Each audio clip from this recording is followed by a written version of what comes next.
Council, you're hereby notified that a workshop meeting of the City Commission is called to be held at the regular meeting place of the City Commission at City Hall, 201 North 2nd Street, in the City of Palatka, to begin at 5 p.m. on Thursday, January 24th, 2019. The purpose of the workshop meeting is to discuss a proposal for information technology services, network, computer, and phone system upgrades from Inspired Technologies. Please govern yourselves accordingly.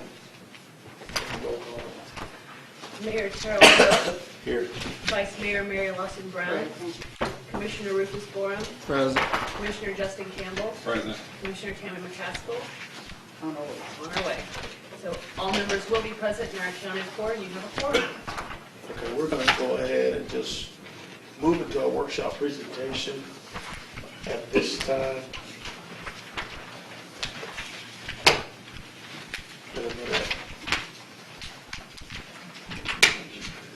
First of all, I open the floor up for public comment. Is there anyone here for public comment? Public comment will be limited to 3 minutes. No action will be taken on topics of discussion. So is there anyone here for public comment? Seeing no one, will close public comment. We have only one item on the agenda. That's Inspired Technology presentation for information technology management. Item 1 is information technology management. Item 2 is network and computer upgrades. And item 3 is system upgrades. Gentlemen, we'll give the floor to you at this time. If you want to proceed. Yes, sir. Okay, thank you. Just for the record, give your Yes. name and address. My name is Zach Dunlap. My address is 4278 Park Circle in Tallahassee, Florida, and I'm the Director of Business Development for Inspired Technologies. I just want to thank everyone in the City of Palatka for allowing us to come here today and speak with you about the proposal that we've given to the city for IT support, network infrastructure upgrades, and infrastructure upgrades for the city. Before you today, we've presented some proposals as we see through our assessment of the city's current infrastructure means for improvement moving forward in the future. And we're here today to basically answer any questions that you might have concerning this project, phasing, the scope of work, and the work to be performed. And we open that up for discussion with the commission. And if you can, the commission as a whole hasn't been privy to the services to the presentation the same way that we have been in a smaller meeting. If you can give a synopsis, I think it'll be beneficial. Yes, sir. For everyone. So we were tasked with coming in and assessing the City of Palatka's police department on its current infrastructure and bringing it current with CJIS, Criminal Justice Information Standards, so that the FDLE would give it a green light blessing moving forward. When we were tasked with actually looking at the entire city systems, what it would take to upgrade computers, infrastructure, moving the city forward with technology. And in that assessment, what we discovered was a lot of the systems were 10 to 15 years old, needing update. The infrastructure needed to be replaced, and the overall census is that the city was lagging far behind with technology. And what we proposed was basically taking a holistic approach to it. Instead of piecemealing it or trying to phase it out over time, just pour every bit of our resources together, go ahead and knock out the major issues that we see with the network infrastructure and the server upgrades that need to be done at the police department, the core systems of the city, and then moving forward looking at phasing in workstation upgrades, the eventuality of moving to Office 365 for email, utilizing more secure channels of communication, encryption, disaster recovery, a strategic IT plan for the city, as well as business continuity operations plan. So all of that being said, what we've done in the past for municipalities, county government, is we come in and we are the quote-unquote the IT shop, from the CIO down to the help desk technician that rolls out to fix your desktop. We take full ownership of all problems, whether they be phone system, printer issues, troubleshooting for networking, the core network of the city, dealing with the vendor management for your phone provider, copier repair, your internet service providers, and really just, it sounds kind of strange, but we call it the one throat to choke policy. We are the first line you call, and we are the people that actually come out and do the work and fix the issue. And really for us, speaking to the technical nature of how we do this, it's not, we're not the geek squad. We're very approachable. We will explain to you at either a high-tech level or a very layman's terms what it is we're trying to do. And we're just trying to right now speed up the communications process between all of the city departments, bring the police department into full compliance with the FDLE, and start actually providing a layer of security and assurance, not just for the commissioners here, but each employee in each department of the city of Palatka. Any questions so far from the commission? Well, yes, on some of the, when you did your assessment, and what did you see as most critical that need to be done, and how did you prioritize that? Yes, so our regional manager for managed services, Corbett Higman, completed the assessment. The first thing that we noticed, immediate fire that needs to be put out is new server with restricted access for the PD, that being priority number one. The FDLE has already given so many, okay, we'll give you another 30 days, another 60 days to fix this issue, but soon the city will lose the ability to run criminal records checks on citizens that they pull over because the FDLE won't allow them access. That's mission critical for us. The second would be the network infrastructure, the cabling, what I would call the bones of the house. We need to completely do a renovation. And then next we would look at the end user upgrades for workstations. And then ultimately look at phone system, improving telecommunications for the city. Okay. On the servers, for instance, what operating systems are we running now? Currently, right now, you're running, I think it's Windows version 2003 server and 8. And so that is no longer being patch updated by Microsoft. So we're going to have to bring that up to Windows Server 2016. Right, they're out of life. And we would run VM for both the city host and a secure VM for the PD, so that there is a physical isolation between the databases, so that that actually meets CGIS level requirements, so that CGIS information will only be accessed and shared by people that are approved to actually see CGIS information. Right now, it's open network with no security measures in place. Right. So in your VM environment, you have it VLAN segmented off for traffic. Yes. So, Corbett, would you like to speak to that? Just say your name for My name is Corbett Higman. I live at 13023 Terrace Brook Place in Temple Terrace. I did the assessment myself. I can tell you that there are a myriad of different servers that are kind of outstanding, of different capacities right now, dating back to some of the physical servers actually date back to 2000. So from a physical server standpoint, what we're going to do is migrate all the data to the newest servers, virtualize everything, and then we'll segment off into individual virtual servers for the police department, for the city, for public works as needed. And each one of them will be segmented via VLAN, and we'll have separate NTFS permissions. We'll break down everything from a permission level to come more compliant. Are we condensing? Are we condensing? Or Absolutely. So we're gonna take out. We're gonna reduce the amount of hardware infrastructure we have to go moving into the VM environment, but your VM environment in terms of licensing. Can y'all speak? Okay. So in terms,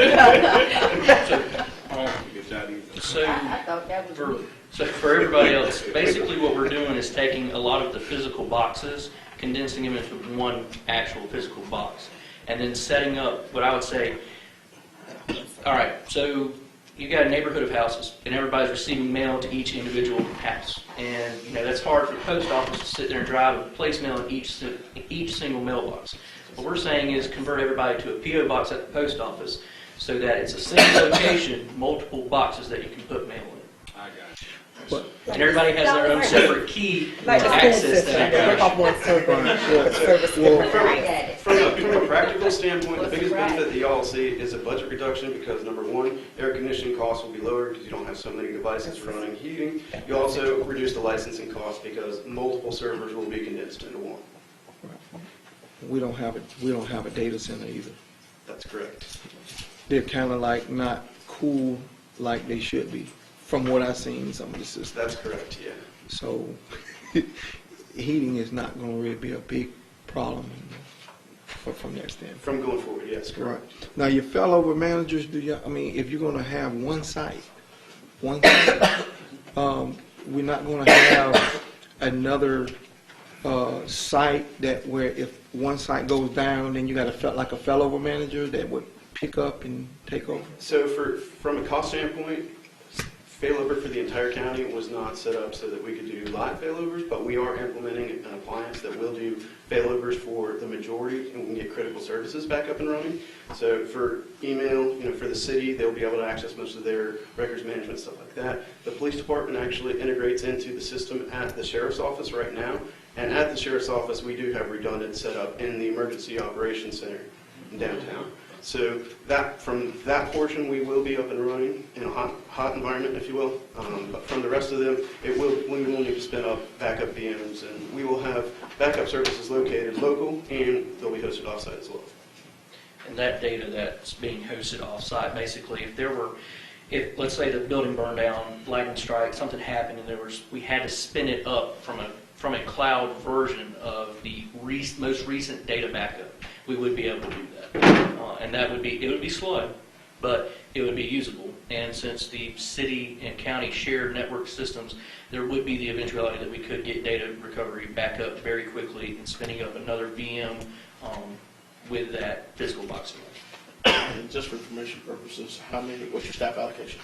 Our staff allocation right now, as it is, we are allocating 2 staff to the county for basically to run the sheriff's office. Our staff allocation would be adding an additional resource to also cover the city. Just front part of the project that will be happening, we will probably be bringing in teams of 5 to 6 individuals to work out most of the heavy lifting project. The management of that going forward will reduce in size. Our goal is to get it right the first time so that the management of this is easier over time. I'm looking at some of your costs on some of your, like, a quick example would be like your workstations, your desktops or whatever. They're pretty beefy and expensive. Why would we want to? I know we can get them way down from that. I mean, why so expensive? So what we're quoting out there is basically, we look at this as saying, if you're going to look at a high dollar mark, this is the high dollar mark. We can always come down based on need. However, when we start looking at environments, we want to make sure they have solid state drives, at least 128 gig, a sufficient amount of speed in those desktop devices so that they will support the systems that you're using. We wouldn't want to put in, products that aren't covered underneath, an extensive warranty like Dell products. We buy Dell because their warranties are fantastic.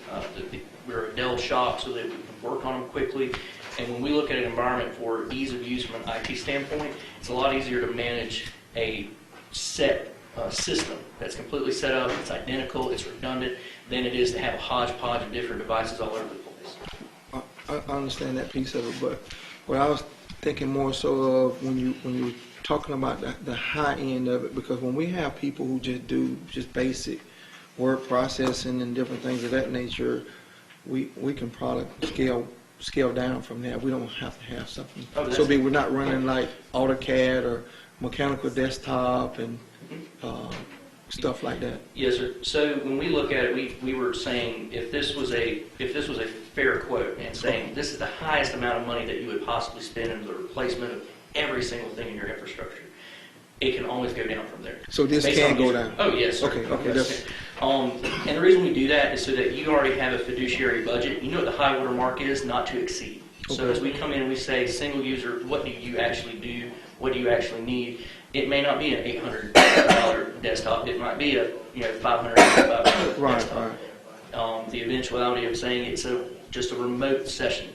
Maybe it's just RDP access. Right. Maybe that's all they're using as a remote desktop. They don't need the high processor speeds. They don't need the beefier computers. We can always scale back. Right, okay. If that's in the quote, that's more of a high water mark for basically full structure infrastructure overhaul. And that's another reason why we would phase these projects in, so that as we go into each location, we know that the budget not to exceed number, so that for budgeting purpose for the finance director, that they can see that and say, okay, we know it will, at worst case scenario, it costs this. Best case scenario, it'll be less than that. I want to ask, Just is it something we can pay for? That's what I always want to know. I think, So in your packet, I have, based on their quotes, and of course, like the gentleman said, we can always scale back, based on user needs, but there is a breakdown of everything in your packet that I worked on. It's the first couple of pages. And what it says is in the very front page, it has basically our available revenues and budget that we can allocate towards this. We have one-time non-recurring monies, red light camera dollars that are in there. We did actually budget $30,000 in Better Place for IT infrastructure that we can allocate. And then also on the front page is basically Inspired's quote broken down, not in as many pages, so that you can quickly look too. Then on the second page, I have I only did option 1 and 2. Obviously, there are many different options that we could do phase in. You can do a 48-month. I think there was another option I used the 60-month. It was right in the middle.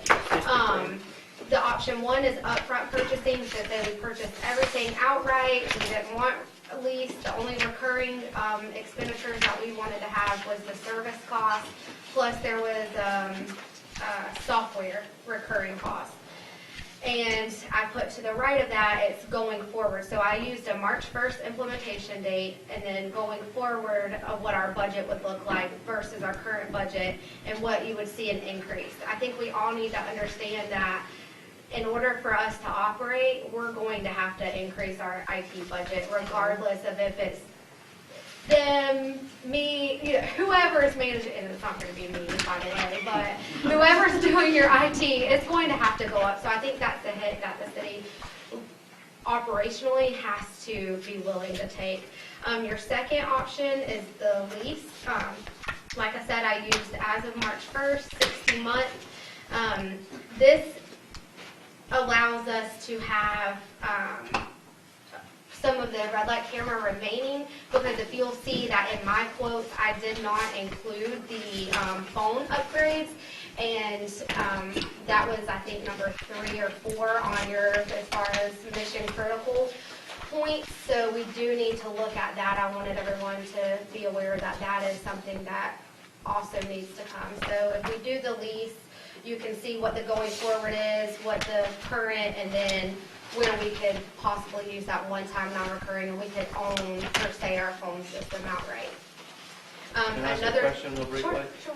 And I know that, I guess that I assume the answer, but you mentioned that you could use the Better Place funds, some Better Place funds? For infrastructure. Infrastructure, Meaning, so a portion of their quote, as long as it is cabling or improving our building, servers, there's different allocations that we can use, but as long as it is an appropriate expenditure. So it can't, I don't want to necessarily say what it can and cannot exactly be for in that, but it's basically the installation and cabling to our facility. Right, to our facility, I would say. Does that make sense? I don't think that the computers and everything can be part of that, but actually the infrastructure, Right, the cabling. You would wiring. upgrade the fiber. Thank you. Yeah. I don't know. But it won't it don't cover fiber from building to building. It's only for the capital piece where you own the. Can I ask one more question? Sure, yeah. Where are you getting the guidance to just differentiate between what is and what isn't allowable under the Better Place Fund? So I will have to look at the statute, obviously, and we have already had many questions about allowable expenditures in Better Place, so we already have research on some of this. We'll just have to dig a little further. Our attorney will be assisting us. I mean, if that's what you're doing. That sounds like a Commissioner Borum And is the county interlocal agreement also. Commissioner Borum is the city of Palaka's appointee to the county's Better Place Plan Well, there Oversight we Committee. go. Right. So, yeah, he's our It liaison. sounds like we have a lot of great minds in here. We to do. determine Right. What But is actually I an would eligible lean- expense. I would lean heavily on our city attorney. That's who I lean on. I don't know either. I'm happy to find out, just want to say it off and something. Right, I absolutely agree with you that we definitely have to make sure that the piece that we decide to allocate to Better Place is an eligible expense. And so we already, like I said, have had some questions regarding some of those expenditures, so it is on our list. The other thing I'll mention about the lease is, and you may be able to go into more detail because you were able to explain it to me a little bit better, is that sometimes when you are leasing this type of equipment, it's better because you tend to need to upgrade every 5 years. And if you purchase it outright, you want to keep it for a little bit longer. So that's all I have. And then down at the bottom, there's other things to think about, kind of big picture wise. I'll look more at the. I want to add, this puts us in a place where we really need to look at doing the upgrade for our police department to function properly, right? Right. Yes. Oh, well, the function period, the function period. Function at all. Yeah. Function at all. Yes. And that's why it's critical. Right, and that's the number one thing. The time that staff spends with down systems when we contact Mr. Grooms here in the audience, Right. who handles our IT on a part-time basis. I'm in here working at night and he comes in, because he does most of his work at night. And, but we just are sorely under. Represented in IT, period. Right. We used to have full-time staff that took care of it.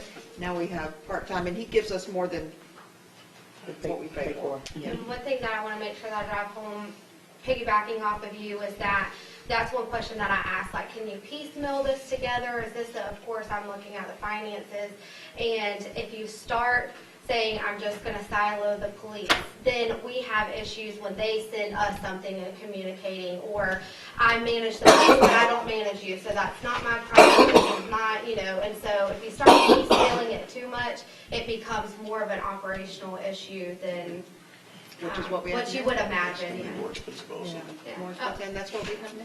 Chief, if you don't mind.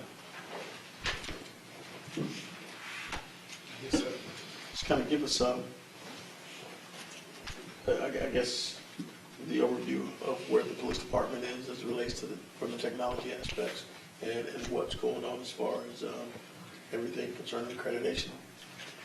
Well, as the gentleman spoke on, our major issue has been with our audit. We had an audit a couple of years ago to our FDLE audit.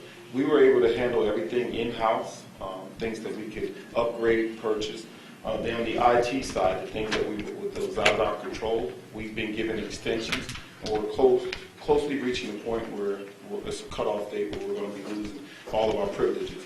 And the privileges, one main thing, as they said, deals with our being able to use FDLE features as far as our radios and doing our searches as far as tags, as far as traffic stops, as far as wanted person searches, or anything like that. Basically our ability to function as a complete law enforcement agency. Other than that, we have, as we begin to attempt to upgrade and get better and become more effective and efficient, we purchased a new software system. our report writing system. And our report writing system, these gentlemen are very familiar with Smart Cop, but we aren't being able to use Smart Cop to its fullest capability is because we have IT issues in the background for Smart Cop. That can be fixed with this agreement, and we'll be able to use our patrol officers, have our patrol officers gather more information with the equipment that they have instead of paying for it and not being able to use it to its fullest capability. And then we also have other, we purchased new computers as far as the laptop computers, trying to get the guys new laptop computers. Our laptop computers, we've identified that nobody at the police department, at least in the sworn realm, is IT capable. So we've struggled on getting the computers out. We have had some assistance. Jeff has been great in helping us get some of those out. But we know that as we move forward, attempting to outfit patrol and look at upgrading our software and inside is something that we cannot handle and not do it in the proper capability to continue to function in the future. And then the server which affects the FDLE. The scary part is if the server goes out and goes down, we lose a ton of information, and that's historical information, and also the ability to continue to act in our everyday capacity. So these are the things that we face. These are the things that we've been bringing to City Hall's attention and attempting to get corrected. We know that we've all been looking at it in the best way we can to try to get it addressed.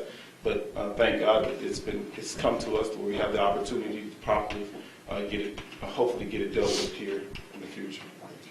Appreciate it. Any questions? Ms. Church? I just wanted to say that many of the issues that the police department experiences with some of the software and the programs that they purchase that they can't fully utilize goes across all departments. We all have things that we can't utilize to its fullest extent because we just don't have the technology. We don't have what we need. And there are many times where we spend a lot of time down because we can't use our technology and we're waiting on fixes. So it's critical for all departments, especially for the police department. Mr. Groves? You've been with us for Thank you, Mayor. for quite a bit. Commissioners. Jeff Grooms, the IT guy. I agree with several things that have been said. There's a few things I need to correct, but as far as what the chief was saying, if I were going to pick out one issue, I'm CJIS certified, and if I could pick out one issue, it would be the chief's situation, which is the server that they use is not compliant, and it can't be brought up to be compliant. It can only be replaced. And some of the issues that the chief deals with, as far as the reliability, which could be, 24/7 or life-threatening situations, their stuff needs to work. So if there was one area that I totally agree with, it's the assessment of the police situation and Smart Cop. A couple of things. I think that moving to Office 365 is a really good value for us. We have not put any money into the tech system in the last 6 months that I'm aware of. So I think that would be a good value for the city. One thing I need to correct is on the, as far as virtualization goes, that you were talking about saving equipment and consolidating. None of that is accurate. You already did that 10 years ago. So the problem there, so you've already got those machines. We got a host. We have a host machine that that is running the right. sheriff, the chief's server. The Yeah. problem is that is all out of date and old. So that system itself has to be replaced. Right now it's running on 2 servers, and it's called VMware, and it's I'm a VMware expert, and I can tell you this is like 10 years out of date. It's 4.1, and we currently run 6.7. Yeah. So all of that would need to be replaced. So you're talking about $25,000. Just so you're aware, just wanted to correct that one. Per server, about 14 per server. Yeah. So yes. Basically, though, going to Office 365 and looking at putting the financial system in the cloud would be another area that I would think would be important if I were going to put the chief first, and then the office, and then the financial system. And then you've also got a wireless bridge. I don't want to get too complicated, but you've got a wireless bridge in the middle of the network that used to be, some of that equipment is operated by a company that's no longer in existence. So that's a problem that I would say needs to be addressed. But any investment in this would be good at this point. But I would definitely start with the chief's server, just so that you can get compliant with the CGIS compliance at the very least. But do you have an overall assessment as to where we're at on the path that we would need to go in based on your assessment of the city and where we were when you came on board? Well, I've encouraged them, I would encourage you to replace the VMware system, which is about $25,000, and upgrade all of those, replace all those virtual machines, which would only be the cost of the license. So you're talking about maybe $800 to $1,000 per unit. So you have maybe 10 servers total. No, we don't have that many. So about 8 servers. So you're looking at about, at the most, $35,000 for that. But that's that would be the starting point. Or you could go with a physical server for the chief, which would be, maybe $8,000. Are we using data center? Or No. We're not using data center? And there's plenty of, infrastructure issues that need to be addressed. But as far as what I originally thought I was going to come up and talk to you about, was just encouraging you to go to like Office 365 and start moving to some cloud-based solutions. Right. But with the chief coming up, I felt like I needed to say, I just wanted to affirm what he was saying is they need to do something. If you don't, We know do that. this, we need to do something. Absolutely. And then also like software assurance, where, the servers can go between either one of the VMs, in the host, in the two host system. They can migrate between any one of them without violating license. Right, they can do that. Yeah, that's part of it.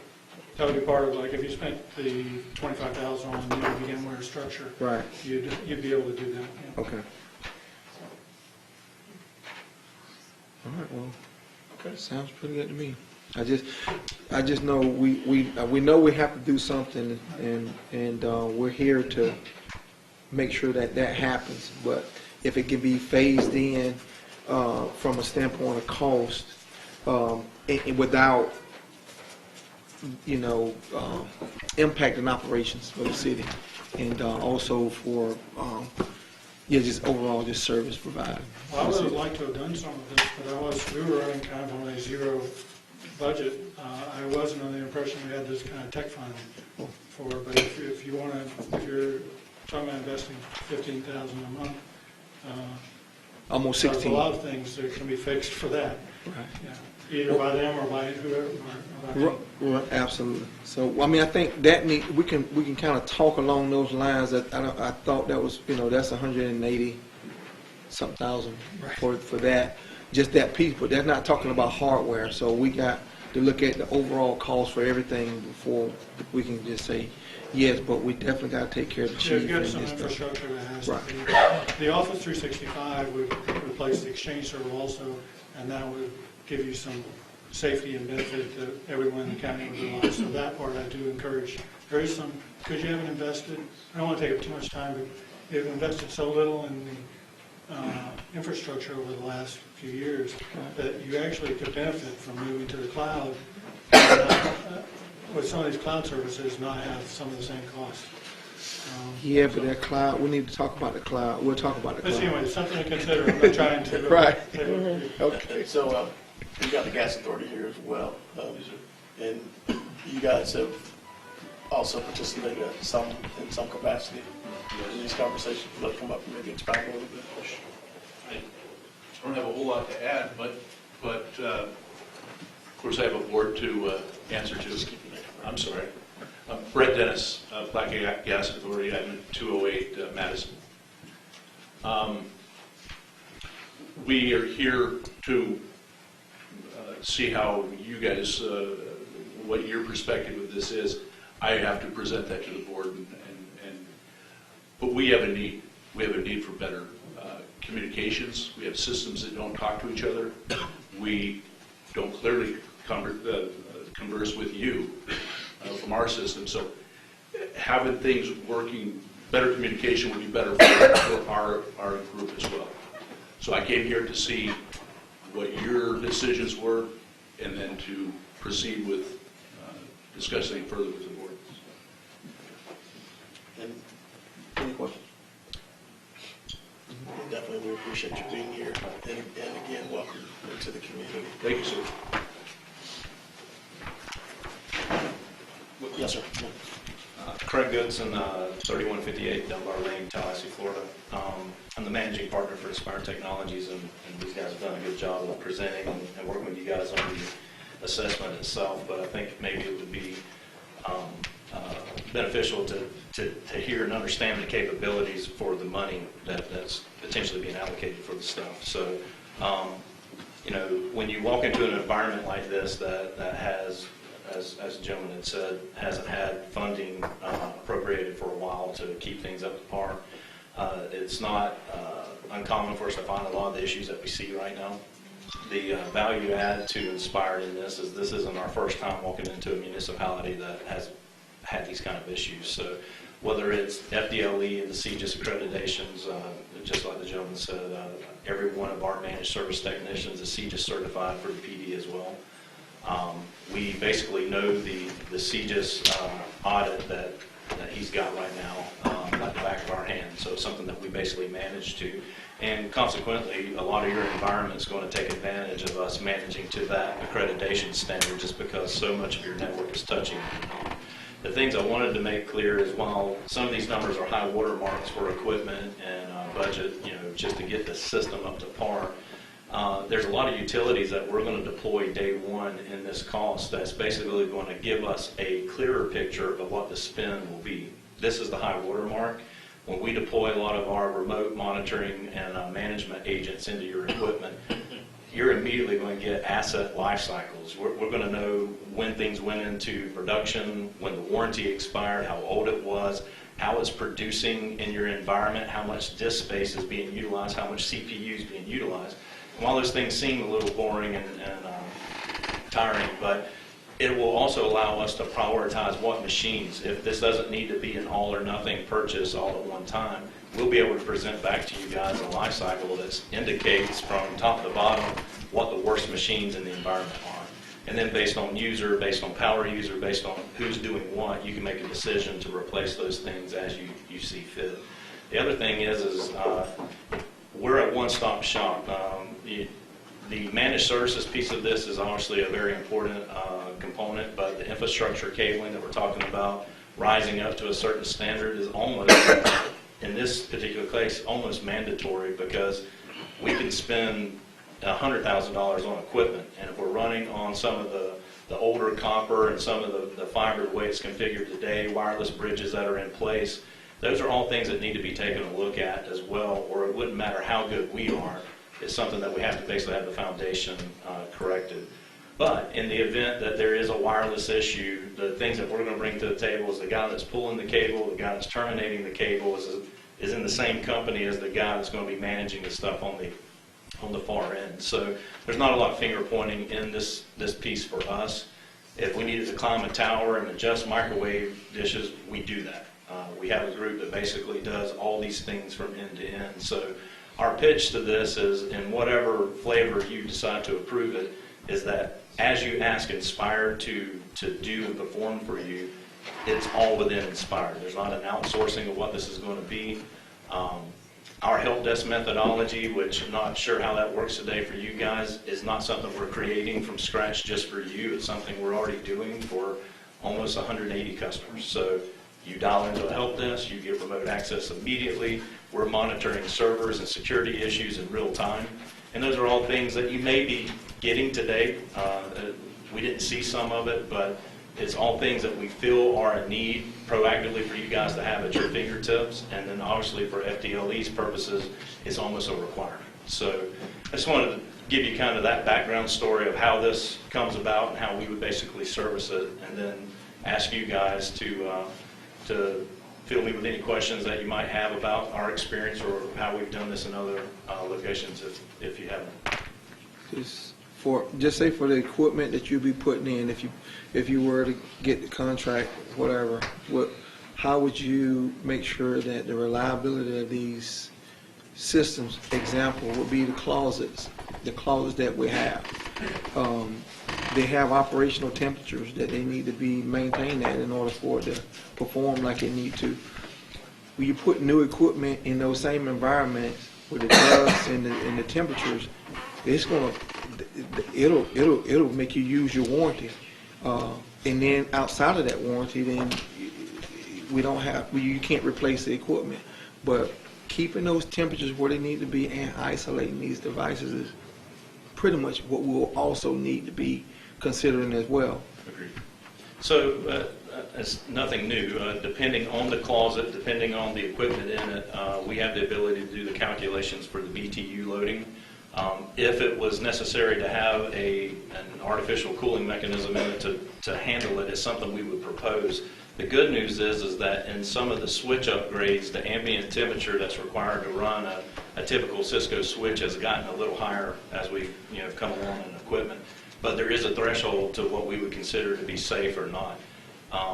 All those things we're going to proactively bring to you. I don't know how far we got in the assessment for the cooling aspect. Obviously, the server environment is the mission critical piece that we want to make sure that we are able to control temperature in. The switch closets and the one-off sites that we assessed, some of those in more open areas are going to be okay with switch level equipment versus server being in the same equipment rack with them. So it'll be a case-by-case basis. The good news, if there is any, and I know every dollar is comes with a significant toll, but the cooling mechanisms, these split cool units that are required to cool these closets today aren't as astronomical as they once were, even 10 or 15 years ago. So we will come up with innovative ways to make sure we keep the costs down. If it means having a remote cooling, a standing unit, a lot of these things can be done for under $1,000 that actually will service the need of those closets. So we'll take a look at it, and the thing is as you're making the investment to improve that environment, we want to make sure that we're raising all the standards, not just putting a shiny situation in there and then we come back 5 years later and it's dusty, hardened, and right back in the same situation. Right. It'll be done like that way before 5 years, but yeah. But those are the kind of questions. That's pretty much all I have. Anything else? Mr. Rivers? We want to bring this back to you on the February 14th agenda. If you have any questions, feel free to call staff. Inspire Technology is at our disposal. We want to move towards February 14th as the time that we want to take action. And we need to move toward the chief so we can get him going, because we certainly can't lose our police department. No, if we lose accreditation, we lose our police department. They can't function. So that's that's our goal, February the 14th meeting, to take action on this. So just keep that in mind as we'll bring it to you. Any additional information or concerns from the commission? Well, I mean, this is one quote. Jeff mentioned that he can do. I mean, I don't know I don't know how. I mean, we want to consider other.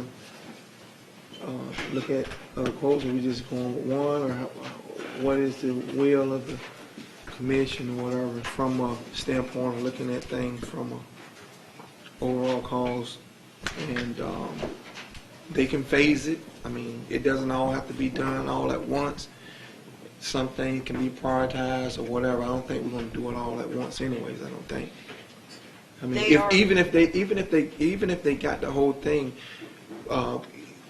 what would your timeline be in terms of, okay, I got it, I can get it done from, if we got it March 1, we could be done by X. From your timeline, implementing something like 80 desktops, FDLE server, virtualizing the other servers, the data you got to do, the purchasing, all these different things. Those timelines need to be in place in order for us. And so if we got time, then there's some other things that we could possibly consider. That's what I'm saying. But they're on state contract pricing. This is a holistic way to address all of our IT needs. As we make the upgrades, the contract, as I understand it, is going to be fairly fluid. So as the upgrades are made, it's going to take less time, less technology, and less money to maintain and service what we have. Oh, yeah. The greatest cost is going to be at the beginning, because right now, It's been neglected it's for too been, long. right, it's like your water system. You know, think of Yeah. the last 10 years as kind of having Yeah. a savings, because we just haven't put the money into Right. it and the upgrades that we needed to. Right. So we're a little behind the 8 ball right now, but as we move forward with this, the cost will get less and less. I'm all in. I'm all in for improving the infrastructure, and we have to do that. But I just want to do it at a cost that is not going to be, you know, Huge impact. a huge. And just a point of information, the numbers, while they may seem astronomical, that you see today, those numbers have softened quite a bit Yes. from the initial conversations, and they have accommodated significant requests. And where we transitioned from, we started out at about $20,000 a month. We actually had provided a project estimate at one time, and what we've tried to do is soften this to be a monthly situation that you could, kind of aggregate over time, which obviously comes with at least a minimum term so that we don't get burned on the front end, because there's a significant amount of work in the first 60 days of what will have to occur here. But that's the beauty of how our methodology works, is we're in it to be a long-term partner. If that dwindles over time because support lessens, the requirements lessen, then we're all in for that. The beauty of this is you're going to see it. Day one, our ticketing system is either going to show 1,000 tickets or one. When we start meeting with you on a quarterly or monthly basis or whatever you want, you're going to know very quickly how you operate and what the actual need is here. So when we get ready to either renew annually, if this is something that you end up going forward with, you'll be in control of assessing what the requirement will need as much as we will. So you'll have visibility into metrics that most likely you don't have today. And so, and I think if we're all on the same page, then we realize that we've had this conversation as it relates to IT continuously. As it relates to many of our services, software upgrades along the years, we've done a lot of that stuff. And, we always talk about kicking the can, but I think that the most important thing for us to do, one, is to be fiscally responsible first and foremost, but also I think we have to make sure that we don't put ourselves in a situation where there's any public safety issues. And then additionally, if we take a phased approach, we got to make sure we consider the impacts of the phased approach. I think the diagram that Ms. Becker gave us, which talks about the leasing components versus upfront, paying upfront and making it a one-time deal, and identifies what the cost will be long-term versus initial, that one-time cost. But we also have to understand also some of the other impacts and the advantages and disadvantages of both approaches, even when it comes down to leasing equipment. And so I think those illustrations, maybe broken down a little bit more, become very good for us, because we, most of us don't speak the same language that Commissioner Borum speaks, and he has a greater insight because it's what he does for a living. But I think overall, we've got to look at what approach works for us. We've also, I think, we look at what we have in-house as well as an opportunity to see if there may be a blend of the services to get us to where we need to be, considering the fiscal constraints that we have. And so those are all things, I think, that we work through. Inspire has been very accommodating as it relates to some of the requests that we've had along the way. And they've actually given us some recommendations on some of the things that we can do ourselves to kind of get to where we need to be. And those conversations just continually become beneficial. I think as we move forward with this, if there's no recommendations from the commission at this time, we're gonna bring it back in a couple of weeks. Commissioner Board, you know, we would like for you, I think we all agree that you should probably take the lead on this, as far as making sure that we're apprised to the utmost on what options are available, or perhaps deal with additional questions along with Mr. Grooms as we move forward, so that we get the most bang for our buck, and at the same time, we meet those critical needs that we have. So that, is everyone in agreement with that? Yes. Considering the fact that none of us knew what was being said at the time. But again, I thank you guys for your presentation. Yes. I thank you for the time that you've spent with us, and you know, just the amount of patience that's been there. And I think we all agree that the time is now to start to move this community forward, especially the city, from the standpoint of technology. And we just got to figure out how it best works in an unanticipated situation. Mayor, if I may add one thing that hopefully will be of benefit if this moves forward is it seems like it's a Band-Aid ripping moment now. You know, money hasn't been spent in a while, and now you've got to catch up. It's a tourniquet. Yeah. Now, once you get 4 or 6 months into this changeover, one of the things that we'll be able to bring to the table is an annualized budget that can, you know, that we can help sit down with you guys so that you can plan accordingly, smaller percentages over time instead of having to wait for 5, 6, and 10-year intervals in this one-time purchase. So those are things that we look forward to being able to do proactively for you guys so that it'll become a better planning process rather than an emergency situation, which is kind of where it seems like it may be today. And we've been in that situation. That's how Mr. Cruz was here, because he was, you know, he came into an emergency situation to really bail us out at that point. So. Well, thank you for giving us the time, and we appreciate the opportunity. All right. Thank you. Appreciate it. Thank you. Thank you as well. Probably happy to help with them. Yes, sir. And additionally, thank you for your insight and the information that you gave us as well. Is there any other business before us as it relates to this workshop? No, sir. Motion to adjourn by Commissioner Board. All right.